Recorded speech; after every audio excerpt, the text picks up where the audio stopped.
Welcome back to Live at 9. Wyatt Davis in the house, the quarterback trainer of Mississippi. That's what I like to call you, because to be honest with you, I see you all over social media. I see you at every football practice. I went down to Macomb, and there he was at a gas station saying hi to me. And I'm like, Wyatt, are you just everywhere? Talk about what you do, your company, and then just training quarterbacks in Mississippi. So I'm the owner and founder of 601 Elite Quarterback. Pretty much go all over Mississippi working with all the up-and-coming quarterbacks. Had the opportunity to branch out to other states as well. So we've had quarterbacks like Brett Favre. I mean, we've had some great quarterbacks, but yet it seems like Mississippi produces a lot of defensive linemen, linebackers, wide receivers, running backs, but sometimes quarterback in the past has kind of been little behind. Do you feel that way, or do you feel like it's growing? I feel like in the past it's been that way, but I feel like kind of now it's starting to kind of change. Trying to get that momentum going and trying to help develop guys for the future. I think one of the cool things that you do is you work with their minds too. You're not just working with, hey, can we improve your arm strength? Can we improve your footwork? Talk about how you kind of help them with the minds too. As far as, getting on the board, drawing up coverages, drawing up different blitz packages, just trying to up their football IQ to get them where they're sitting there. They know what they're looking at. One thing, you don't want to have a quarterback going into a game throwing blind, or gunslinging is what I call. When a guy's gunslinging or throwing blind, he don't know what he's throwing into as far as coverages or blitz packages. So anytime we can get on the board or watch some film and break it down and kind of analyze, hey, we got this guy hot off the edge. We know we got to replace him on a stick route or a slant. That helps them more, getting them to know coverages better.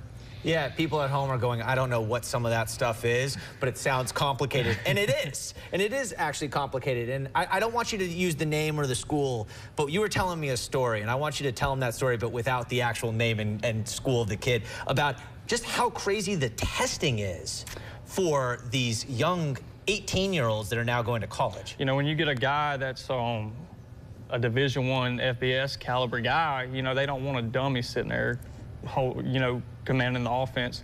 I had the opportunity to bring a kid down to a group of 5 school recently, and they got him on the board. Pretty much their interview, away from the throwing and on the field stuff. They want to know what goes on between the ears. So I brought the kid down there, and man, coach drew up the play, and he walked them through it, about 2 or 3 different sets, different route combinations. Then he erased it and, had a totally different conversation that had nothing to do with football. He was just asking about how the family's been, talked for him about 5 minutes, and he said, all right, hey, draw me in 3 formations back up. So, that's the stuff you want to prepare those guys for, because that's their interview. Yeah, it's interesting, because I was watching Hard Knocks. I was with the Giants, and the New York Giants football coach, would talk about personal life, and then he'd go back to the whatever they were doing on the board, drawing plays, and then going right back to this. And they were just trying to almost trick them, but also see, like, how fast can their mind work.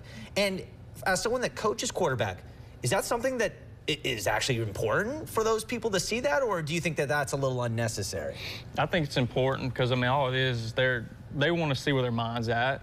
Can they process? They know football is the most important thing.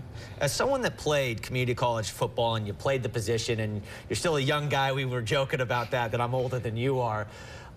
When you see these kids connect with you, it's got to feel good inside, doesn't it? It does. You always want to earn that trust between the player and you. I'm still a little young, so I can relate more to them than an older person in the profession might be able to. At the end of the day, I want to work them hard, get them ready for what's to come for them. And if we need to find you, if there's a parent that wants a kid to have a quarterback coach or whatever it is, how do we find you? My social media, you can find me on Twitter at Wyatt Dalton 4. Instagram's at Wyatt Davis 4. Just shoot me a direct message. Where did you come up with the name 601 Elite? I'm a Mississippi guy.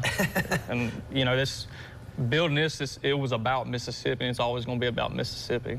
Yeah, and maybe coming back to this a little bit, but for Mississippi and football, we saw it recently that there were the highest percentage of Super Bowl players in the NFL from Mississippi. Well, what is it? As someone that grew up here, to telling someone that didn't grow up here but enjoys it. The kids are tough here, man. It is, right? It's the toughness. We're cut from a different cloth. The guys here grind harder. Might not have all the resources everybody else might have, but we're always going to come to work and, work harder than everybody else. Last question. You travel all over the state. Do you ever get tired? I don't. It's just a passion, man. Like, I love it. Man, when I'm not doing it, it's like I don't even know what to do with myself because I'm just so into it. It's really amazing because I see you posting every single day. Sometimes you're up near Oxford, sometimes you're down on the coast, sometimes you're in Jackson, and it's all these great quarterbacks, all these great receivers that come and help out, and it's like, man, does he ever sleep? It's No. a passion, man. It's a passion. When you love what you do, it's never work.